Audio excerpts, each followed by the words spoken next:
आप सभी को नमस्कार। आज हम सतत जीविकोपार्जन योजना के अंतर्गत दैनिक पुस्तिका के बारे में जानेंगे और इसे कैसे लिखा जाता है वह हम लोग सीखेंगे। जैसे कि दैनिक पुस्तिका आपको स्क्रीन पे दिखाई दे रही होगी कि दैनिक पुस्तिका के ऊपर वाले भाग कुछ जानकारियाँ मांगी जा रही है जो आप दीदी से पूछकर कुछ इस तरह लिख देंगे जो आपको स्क्रीन पे दिख रहा होगा। इसके बाद जब हम अगले पृष्ठ पर जाते हैं तो वहाँ और जानकारियाँ भी मांगी जाती है। वह जानकारी भी दीदी से पूछकर और सत्यापित कर लिख दी जाएगी। साथ में 2 फोटो भी दीदी का लगेगा, एक व्यवसाय के साथ और दूसरा दीदी का खुद का। उदाहरण के तौर पे आप स्क्रीन पे देख सकते हैं। जब हम अगले पृष्ठ पर जाते हैं तो हम लोग दैनिक पुस्तिका के इसी पृष्ठ पे इसी प्रारूप में हम प्रतिदिन दैनिक हिसाब दीदी का व्यवसाय का लिखा जाता है। इसमें दीदी व्यवसाय में जो भी रोजाना लेन देन की जाती है या फिर जो भी पारिवारिक खर्चा दीदी का होता है उसे यहाँ हम अंकित करते हैं। तो चलिए हम उदाहरण के तौर पे देखते हैं कि कैसे इस दैनिक पुस्तिका को, जो दीदी की पुस्तिका भी कही जाती है, उसे हम भरेंगे। जैसे कि हम दैनिक पुस्तिका का केस स्टडी स्क्रीन पे देख रहे होंगे, उसमें जो पहला पॉइंट लिखा हुआ है कि दीदी को 5,000 रुपये का संपत्ति ग्राम संगठन द्वारा दी गई, तो हम ध्यान रखेंगे कि इसकी एंट्री साप्ताहिक रजिस्टर में, जिसे स्टॉक रजिस्टर कहा जाता है, या एमआरपी रजिस्टर में होगा। इसकी एंट्री दैनिक पुस्तिका में नहीं होगी। इस बात का हम ध्यान रखेंगे। अब हम आगे जाते हैं तो हम देखते हैं कि दीदी को ग्राम संगठन के द्वारा किराना दुकान के लिए संपत्ति दी गई, तो हम व्यवसाय का नाम हमें लिखना है, वहाँ हम किराना दुकान लिख देंगे। इसके बाद हम दिनांक में आते हैं तो दीदी पहली बार दुकान 4/10/2021 को खोली है, तो हम दिनांक में 4/10/2021 लिख देंगे। उसके बाद दिनांक का जो दिन होगा उसे दिन वाले कॉलम में लिख देंगे। इसके बाद प्रारंभिक नगद राशि। यहाँ ध्यान देने की बात है कि दीदी आज दुकान खोल रही है, उनके पास आज गल्ला में नगद राशि नहीं है और ग्राम संगठन के द्वारा दीदी को संपत्ति दी गई है, इसलिए दीदी के पास नगद शेष नहीं है, तो यहाँ पे हम 0 लिखेंगे।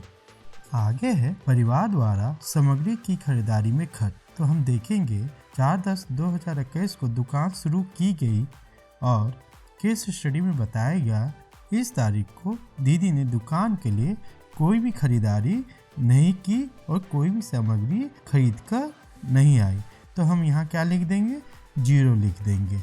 तो आगे बढ़ते हैं व्यापार की पूंजी में पारिवारिक खर्च। हम ध्यान देंगे कि इस दिन यानी 4/10/2021 को जिस दिन ये लिखा जा रहा है, उस दिन अगर दीदी दुकान के गल्ले से या दुकान से किसी तरह भी संपत्ति लेती है, तो जितनी की संपत्ति लेती है या जितने की पैसा दीदी दुकान से लेती है और परिवार पर खर्च कर देती है, तो उसे यहाँ अंकित करेंगे। और तो देखते हैं केस स्टडी में दिया हुआ है दीदी ने 20 रुपया व्यापार की पूंजी से पारिवारिक खर्च किया, तो हम यहाँ 20 रुपया लिख देंगे। अब बात आती है व्यापार संबंधित खर्च। दीदी ने दुकान में सामान बेचने के लिए पन्नी खरीदा या व्यवसाय के लिए स्टॉक खरीदारी करने के दौरान यात्रा भत्ता या नाश्ता की, तो हम यहाँ व्यवसाय संबंधित खर्च में लिखेंगे। तो यहाँ पे देखते हैं केस स्टडी में क्या लिखा हुआ है, दीदी ने कितने रुपए का व्यवसाय खर्च किया, तो व्यापार संबंधित खर्च है 30 रुपया, तो हम यहाँ 30 रुपया लिख देंगे। इसके आगे है कुल खर्च। तो कुल खर्च क्या होता है, कुल खर्च बराबर होता है व्यापार की पूंजी से पारिवारिक खर्च जोड़ व्यापार संबंधित खर्च। तो यहाँ हम देखते हैं, तो यहाँ क्या हो जाएगा, 30 + 20 तो क्या हो जाता है 50, तो यहाँ क्या हो जाएगा 50। अब आता है कुल विक्रय रुपए में। पूरे दिन में इस तारीख को कितने रुपए का नगद बिक्री हुआ, कितने रुपए हमारे नगद आया, उसे हम यहाँ जोड़कर अंकित कर देंगे। तो इस केस स्टडी में देखते हैं कितना रुपया है। तो इस केस स्टडी में हमें दिख रहा है 650 रुपया। तो हमें यहाँ 650 रुपया लिख देंगे। अब उधार बिक्री की बात आती है। तो उधार बिक्री हम देखेंगे कि दीदी उस दिन दुकान से कितना रुपए का संपत्ति उधार दे दी। तो हम यहाँ केस स्टडी में हमें देखते हैं इस तारीख को 50 रुपया उधार दिया गया, तो हम 50 रुपये यहाँ अंकित कर देंगे। उधार वापसी की बात आती है तो उस दिन उधार वापसी नहीं हुआ है, तो हम यहाँ उधार वापसी में शून्य बैठा देंगे। कुल उधार रुपये की बात आती है तो यह हम कब करते हैं? सप्ताह के अंत में। इसके आगे क्या है? अंतिम नगद शेष राशि। तो अंतिम नगद शेष राशि कैसे निकलता है? तो चलिए अंतिम नगद शेष राशि निकालते हैं। तो अंतिम नगद शेष राशि निकालने के लिए जो पैसा आया है उसे जोड़ देंगे और जो पैसा मेरा खर्च हुआ है उसे हम घटा देंगे। तो देखिए हम लोग करते हैं। तो इसमें अंतिम नगद शेष राशि बराबर क्या होगा? प्रारंभिक नगद राशि जोड़ कुल विक्रय जोड़ उधार वापसी माइनस परिवार द्वारा स्टॉक खरीदारी में खर्च माइनस कुल खर्च माइनस और उधार बिक्री। तो देखिए यहाँ पर कितना आ जाता है हमारा 550 रुपया। अब हम केस स्टडी में देखते हैं कि कुल पारिवारिक खर्च कितना था? तो 70 रुपया। तो हम यहाँ 70 रुपया अंकित कर देंगे। अब हम दूसरे दिन जब हम जाते हैं तो दूसरे दिन फिर दिनांक लिखते हैं, फिर दिन लिखते हैं और प्रारंभिक नगद राशि हम यहाँ पे जो लिखेंगे वह होगा हमारा अंतिम नगद शेष राशि। जब दीदी दुकान बंद करती है तो उनके गल्ला में कितना रुपया होता है वही राशि हम यहाँ लिखते हैं। तो हमने देखा था कि अंतिम नगद शेष राशि कितनी थी? 550 रुपया। तो वही हमारा दूसरे दिन का प्रारंभिक नगद राशि बन जाता है। दीदी वही पैसा गल्ला में लेके बैठती है तो हम यहाँ क्या लिख देंगे? 550 रुपया। अब आगे देखते हैं परिवार द्वारा स्टॉक खरीदारी में खर्च। तो 300 रुपया है तो 300 रुपया लिख दिया। व्यापार की पूंजी से पारिवारिक खर्च केस स्टडी में 40 रुपया दिया हुआ है तो हम 40 रुपया लिख देते हैं। अब व्यापार संबंधित खर्च यहाँ देखते हैं क्या है। तो केस स्टडी जब हम पढ़ते हैं तो देखते हैं कि दीदी ने व्यापार के लिए 25 रुपये का थैला खरीदा था, तो हम यहाँ पे 25 रुपया लिख देंगे। अब उसके आगे आते हैं तो हम कुल खर्च निकाल लेते हैं। 40 + 25 65, तो हम 65 लिख देते हैं। कुल विक्रय हम लिख देते हैं। केस स्टडी में क्या किया गया? 675 रुपये का दीदी ने सामान बेचा तो हम 675 लिख दिए। अब उधार बिक्री कितनी हुई? तो केस स्टडी में दिख रहा है कि 25 रुपये का उधार बिक्री हुई और उधार वापसी कितना? तो 10 रुपया। उसी तरह फिर आगे हम अंतिम नगद शेष निकालेंगे जैसे पहले निकाले थे और कुल पारिवारिक खर्च कितने? 90 रुपया। इसी तरह हम पूरे सप्ताह का भर लेंगे, 6 तारीख का, 7 तारीख का, 8 तारीख का और 9 तारीख का, 10 तारीख का। जब हम पूरे सप्ताह भर लेते हैं तो हम फिर साप्ताहिक कुल निकालते हैं। तो हम देखते हैं कि साप्ताहिक कुल में पहले क्या लिखते हैं? प्रारंभिक नगद राशि। देखिए हम यहाँ 0 लिखेंगे। 0 इसलिए लिखेंगे क्योंकि हमें यहाँ ध्यान देने की बात है कि जब भी साप्ताहिक कुल होगा, सप्ताह का पहला दिन प्रारंभिक नगद राशि जो लेके बैठती है वही राशि साप्ताहिक कुल के नीचे आ जाता है। यहाँ दीदी के पास कितने रुपए थे? तो 0 रुपये थे, तो यहाँ 0 हमने लिख दिया। उसके आगे देखते हैं स्टॉक की खरीदारी में खर्च। तो हम यहाँ इसे जोड़ देंगे। तो जोड़ के हमने यहाँ लिख दिया। तो क्या आया? 4114। अब पारिवारिक कुल खर्च भी हम जोड़ देंगे और उसके बाद व्यापार संबंधित खर्च भी हम जोड़ देंगे। फिर कुल खर्च निकालेंगे। कुल खर्च निकाल सकते हैं हम 260 - 135 या फिर हम जोड़कर भी निकाल सकते हैं कुल खर्च के कॉलम को। उसके आगे आता है कुल विक्रय। कुल विक्रय को भी हम जोड़ देंगे तो क्या आया? 6655। अब उसके आगे आते हैं कुल उधार हम देख लेते हैं। तो 275 का था। उधार वापसी क्या था? 180।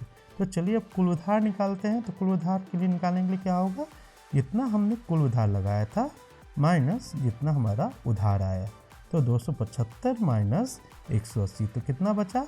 95। तो हम 95 यहाँ अंकित कर देंगे। उसके बाद हम क्या करते हैं? अंतिम नगद शेष राशि। जो अंतिम नगद शेष राशि होती है, जो सप्ताह के अंत में जो हमारा पैसा बचता है गल्ला में वही हमारा अंतिम नगद शेष राशि होता है।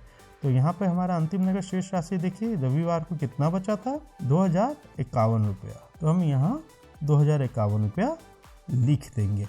अब कुल पारिवारिक खर्च भी यहाँ हम कर लेते हैं। यहाँ क्या है कुल पारिवारिक खर्च 690 रुपया। तो ये साप्ताहिक कुल किस दिन किया गया 11 तारीख को किया गया। जब हम 11 तारीख की एंट्री करते हैं तो दिनांक लिख लेते हैं और उसका दिन भी लिख लेते हैं। जब यहाँ प्रारंभिक नगद शेष राशि की बात आती है तो पिछले दिन जो भी हमारा गल्ला में बचा हुआ पैसा था अंतिम नगद शेष 2051 रुपया वह यहाँ पे लिख लेंगे और उसके बाद हम आगे पूरे दिन का लेन देन का एंट्री हम अंकित करते हुए आगे बढ़ जाएंगे। तो हमने इसे कर दिया है, इस सप्ताह का भी कर दिया है। साप्ताहिक कुल में हमने पहले भी बताया था कि सप्ताह के शुरुआत में जितने रुपए दीदी गल्ला में लेके बैठती है पहले दिन प्रारंभिक नगद शेष राशि जो होगा तो 2051 रुपये। तो 2051 रुपया लिख दिए। फिर उसी तरह परिवार द्वारा स्टॉक खरीदारी में खर्च तो हमने उसे जोड़ दिया। व्यापार के पूंजी में पारिवारिक खर्च मैंने जोड़ दिया। व्यापार के संबंधित में खर्च उसे भी जोड़ दिया। कुल खर्च फिर हमने जोड़ के लिख दिया। उसके बाद कुल विक्रय भी लिख दिया, उधार बिक्री और उधार वापसी। अब यहाँ पे ध्यान देने की बात आती है कि जब हम यहाँ का कुल उधार निकालेंगे हम ध्यान देंगे जो पिछले सप्ताह का उधार था और इस सप्ताह का उधार को जोड़ देंगे।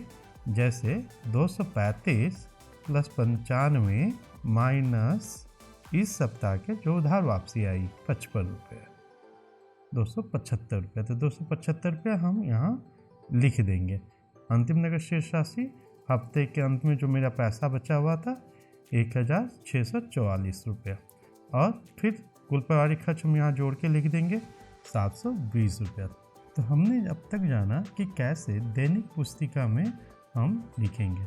अब इसके आगे जब हम दैनिक पुस्तिका की अंतिम कुछ पृष्ठों पे आते हैं तो हम देखते हैं कि वहाँ पे आपको लाभार्थी सूचना रजिस्टर का प्रारूप मिलेगा जो आप स्क्रीन पे देख रहे होंगे। यह लाभार्थी सूचना रजिस्टर एमआरपी रजिस्टर भरने के बाद यह लिखा जाता है। एमआरपी साप्ताहिक कुल करने का दिनांक अंकित करते हुए एमआरपी रजिस्टर से पशुपालन या व्यवसाय का कुल संपत्ति और आमदनी लाभ और नुकसान देखकर भरेंगे। इसके बाद अगर उस सप्ताह में एलजीएफ की राशि मिलती है तो उसे अंकित करेंगे और समूह बैठक में कौन सा सामाजिक मुद्दे पर चर्चा हुई है वह चयनित मुद्दा में लिखेंगे। अगर एसजेवाई परिवार की कोई समस्या है तो उसे एसजेवाई परिवार की समस्या के शीर्षक में लिखेंगे तथा एमआरपी के द्वारा क्या सुझाव दिया गया या कोई पहल की गई उस पहल के अंतर्गत क्या कार्रवाई की गई उसे कार्रवाई और सुझाव के शीर्षक में लिखेंगे और एमआरपी अपना हस्ताक्षर करके सत्यापित करेगा। इसके नमूने के तौर पे लाभार्थी सूचना रजिस्टर आप स्क्रीन पे देख रहे होंगे। तो हम इस तरह से लाभार्थी सूचना रजिस्टर भरेंगे। दैनिक पुस्तिका लिखने के समय कुछ बातों का ध्यान देना होगा जो आपको स्क्रीन पे दिख रहा होगा। आपका बहुत बहुत धन्यवाद इस वीडियो को देखने के लिए। अगला क्रम इस वीडियो को रखते हुए हम स्टॉक रजिस्टर और एमआरपी रजिस्टर भी उपलब्ध कराएंगे। आपका बहुत बहुत धन्यवाद।